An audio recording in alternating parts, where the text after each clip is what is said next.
इमरान खान इस वक्त जो हालात हैं उनमें अडियाला जेल पे नजर रखना बहुत जरूरी है और कल इमरान खान साहब की मुमकिन तौर पे मुलाकात हो सकती है उनके वकला से या दीगर लोग जो उन्हें मिलने जाते हैं। और अगर कल ये मुलाकात होती है तो चीजें बहुत क्लियर हो जाएंगी। देखिए, कुछ खबरें जो हैं वो कुछ एक्टिविटीज ऐसी हुई हैं जो हमने आपको रिपोर्ट की हैं। सिस्टम खुद भी चाहता है कि तवज्जो लोगों की बटे, यानी वो ये चाहते हैं कि जो कुछ भी 26 तारीख की रात को इस्लामाबाद डी चौक में हुआ उसके बजाय लोग कुछ और डिस्कस करें।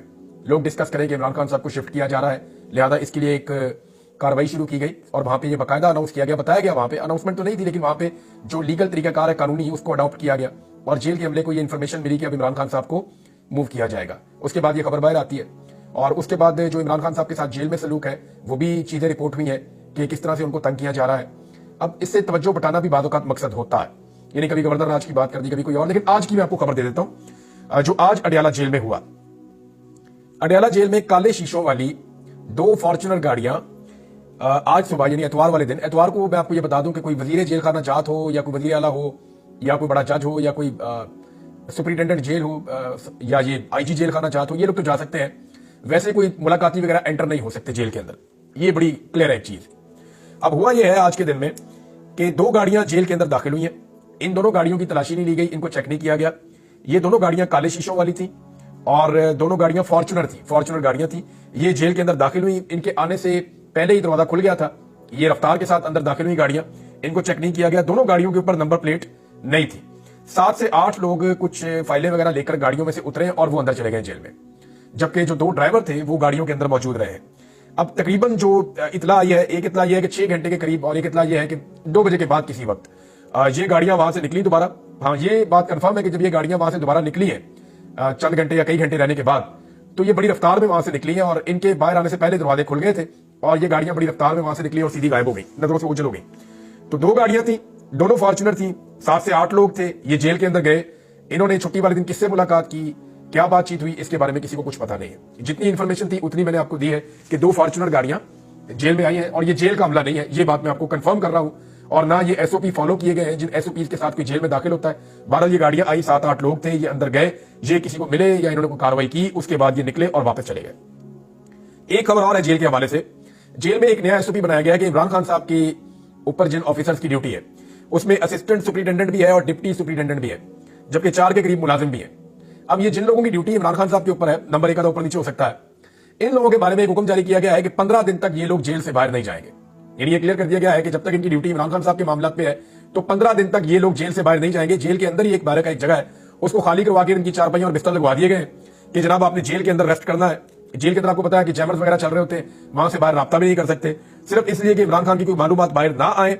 लिहाजा इन लोगों को बाउंड किया गया है कि ये 15 दिन जेल के अंदर रहेंगे। वो ना तौर पर, क्योंकि मुझे ये इत्तला मेरे एक सोर्स ने दी है तो मैंने ये आप तक पहुंचा दी है। अब नाज़रीन, वज़ारत दाखिला ने एक स्टेटमेंट बाकायदा पूरा दे दिया है इस मामले पे जो डी चौक में हुआ। उनका स्टेटमेंट कितना सच है और वो स्टेटमेंट के अंदर क्या कर रहे हैं और आने वाले वक्त में क्या करने जा रहे हैं, उस स्टेटमेंट से सारा अंदाजा हो जाता है। लेकिन एक चीज बड़ी क्लियर है कि इमरान खान साहब ने इसको फाइनल कॉल का नाम दिया था। फाइनल कॉल का नाम सुन के पूरी रियासत जो है उसको लगा कि इसको पूरी ताकत से कुचल दिया जाए तो दोबारा पाकिस्तान तहरीक इंसाफ की कमर सीधी नहीं होगी। और इसी बात को ज़हन में रखते हुए उन्होंने 26 तारीख को बदतरीन टॉर्चर किया, गोलियां चलाई और रियल बुलेट्स लोगों को लगी है। अब पूरा जुल्म करके भी देख लिया लेकिन मकासद हासिल नहीं हुए।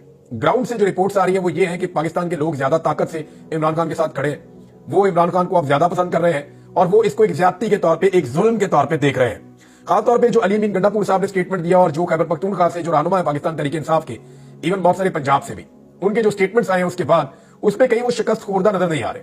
वो ये कह रहे हैं कि हमें हिकमत अमली के तहत मुशर्रफ बीबी को वहां से निकालना पड़ा, खुद भी वहां से निकलना पड़ा, तो एक बड़ी मुश्किल सूरत थी हमारे लिए और हमारे कारकुनों के लिए, क्योंकि हम में से कोई भी ये तवक्को नहीं कर रहा था कि हमारे ऊपर गोलियां बरसा दी जाएगी। हमें इस बात का आइडिया था कि डंडे पड़ेंगे, इस बात का भी आइडिया था गिरफ्तारियां हो सकती है, ये भी हमें आइडिया था कि टॉर्चर, रबड़ बुलेट्स और आंसू गैस की शेलिंग, इन तमाम चीजों के लिए हम ज़हनी तौर पर तैयार होकर गए थे। लेकिन हमें यह नहीं पता था कि हमें असली गोलियां जो बॉर्डर पे चलती हैं या जो दहशतगर्दों के खिलाफ इस्तेमाल होती हैं या जराइम पेशा अफराद के खिलाफ इस्तेमाल होती हैं, वो गोलियां हमारे ऊपर चला दी जाएंगी। उसके बाद जो स्टेटमेंट दिए पाकिस्तान तहरीक इंसाफ ने उसमें वो डरे हुए नहीं लगे। और जो जख्मी लोग हैं जब उनके आगे माइक किया जाता है वो कहते हैं कि हम दोबारा इमरान खान के लिए जाने के लिए तैयार है। यानी हमने गोलियां जरूर खाई हैं, हम जरूर जख्मी हुए हैं, लेकिन हम दोबारा इमरान खान के लिए कुर्बानी देने के लिए तैयार हैं। तो ये जो कुछ भी हुआ इसके बाद जो एक मकसद था कि पाकिस्तान तहरीक इंसाफ को पूरी तरह ऐसा क्रश किया जाए कि दोबारा ये कभी ना आए। तो मैंने कहा पीएमएलएन या पीपल्स पार्टी अगर ये चैलेंज करती है कि दोबारा आकर दिखाओ, तो उन्हें वो अपनी पार्टी के हिसाब से इसका एस्टीमेट करते हैं। उन्हें लगता है कि अगर हमारी पार्टी को इतनी मार पड़ती तो कभी दोबारा ना आती। वैसे आपकी पार्टी इतना मार खाती भी ना नवाज शरीफ के लिए या जरदारी के लिए इस वक्त, वो बेनजीर भुट्टो थी जिसके लिए लोग मार खा लेते थे। नवाज शरीफ साहब ने तो अपनी इज्जत खुद खराब कर दी है, बार बार डीलें कर करके लोगों को इनकलाब पे लगा के मियां साहब डील कर लेते हैं हर दफा। कभी इनके प्लेटलेस कम हो जाते हैं, कभी इनको जेल के मच्छर तंग करते हैं, हमेशा ये डील करके पाकिस्तान से बाहर भाग जाते हैं। आज एक ऐसा आदमी है जिसके साथ अवाम खड़ी है जो डील नहीं कर रहा और किसी किस्म का कंप्रोमाइज नहीं कर रहा।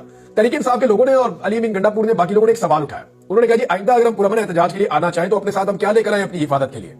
यानी इससे पहले तो वो अपने साथ झंडे लेके आते हैं, उनके डंडे, इसके अलावा वो पत्थर मार देते हैं, इसके अलावा वो गुलेले उनके पास देखिए बाज़-औक़ात, इसके अलावा पाकिस्तान तरीके इंसाफ के लोग जो है वो मास्क पहन के आते हैं, नमक लेकर आते हैं, पानी लेकर आते हैं, ये चीजें लेकर आते हैं आंसू गैस की शेलिंग से और टॉर्चर से बचने के लिए। अब